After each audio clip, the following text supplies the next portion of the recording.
Hello students, कैसे हैं आप लोग। आई होप कि आप लोग बहुत अच्छे होंगे और आपके प्रिपरेशन भी बहुत अच्छी चल रही होगी।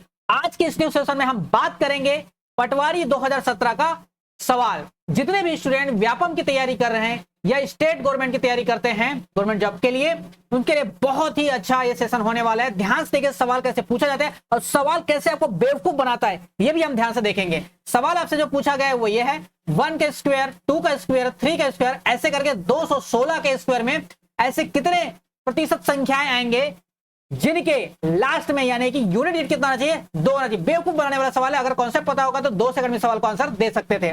ध्यान से देखिए, एक सेकंड का सवाल का आंसर, 2 सेकंड भी नहीं लगे, एक ही सेकंड में आपका आंसर दे सकते थे। इन कॉन्सेप्ट सबसे पहले बताऊंगा क्या है। देखो 1 का स्क्वायर अगर करते हो तो यूनिट डिजिट में क्या आना चाहिए, 1 आएगा, ठीक है। 2 का स्क्वायर अगर आप करते हो तो क्या आना चाहिए, 4 आएगा, ठीक है। आपको पता है कि 2 का स्क्वायर कितना होता है, 4 होता है। समझ में आया, 2 का स्क्वायर होता है 4, ठीक है, 4।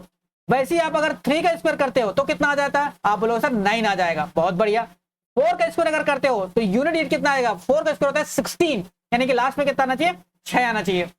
वैसे ही अगर 5 का स्क्वायर अगर किया जाए तो कितना हो जाएगा, 5 का होता है 25, लास्ट डिजिट कितना है 5। 6 का स्क्वायर अगर करते हो तो यूनिट डिजिट कितना आएगा, 36 होता है, तो लास्ट में कितना आता है 6। 7 के स्क्वायर अगर करते हो तो कितना आता है, 7 का स्क्वायर 49, क्या हो जाएगा 9। 8 के स्क्वायर कितना आता है, तो 8 के स्क्वायर होता है 64, यानी कि लास्ट में कितना आएगा 4। वैसे ही लास्ट 9 के स्क्वायर अगर करते हो तो कितना आता है 9 81, यानी कि लास्ट कितना होगा 1।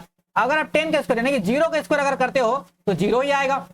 ध्यान से इसमें देखो कि यूनिट क्या क्या आ सकता है, एक तो आ सकता है भाई 0 आ सकता है, बिल्कुल सही बात है। लास्ट में क्या आ सकता है, 1 हो सकता है, 4 हो सकता है, ध्यान से देखो 4 हो सकता है, 9 हो सकता है, ठीक है, 6 हो सकता है, 5 भी हो सकता है। लेकिन इसके अलावा इन 6 अंकों के अलावा कोई और नंबर आएगा क्या, आप ध्यान से बताओ, आ ही नहीं सकता है। देखो यहाँ पर फिर से 5 आ गया, सॉरी हाँ 5 तो लिखा हूं, 6 आ गया, 9 हो गया, 4 हो गया, इसके अलावा कोई और नंबर आएगा। इसका मतलब ये किसी का भी स्क्वायर कर लो आप, उसमें कहीं पर भी 2 दिखाई नहीं देगा। और भी कॉन्सेप्ट ध्यान से रखो, 3 भी दिखाई नहीं देगा। ध्यान से देखो 7 भी किसी के स्क्वायर में नहीं आता है, 8 भी किसी के स्क्वायर में नहीं आता, तो ये तो कभी आएगा ही नहीं। कितना भी स्क्वायर कर लो ये कभी आएगा नहीं। मतलब इस सवाल का आंसर क्या हो जाएगा, 0%, क्योंकि 2 तो कभी किसी यूनिट डिजिट में आएगा ही नहीं। किसी का भी स्क्वायर करके देख लो, है ना कमाल का सवाल, बेवकूफ बनाने वाला सवाल था। अगर कॉन्सेप्ट पता है तो 1 सेकंड में इस आंसर को दिया जा सकता था। मजा आया तो चैनल को लाइक कीजिए, सब्सक्राइब तो जरूर कीजिए और शेयर तो अपने दोस्तों के साथ जरूर कीजिए, ठीक है। मिलते हैं हम नेक्स्ट वीडियो में नेक्स्ट कॉन्सेप्ट के साथ। Thank you.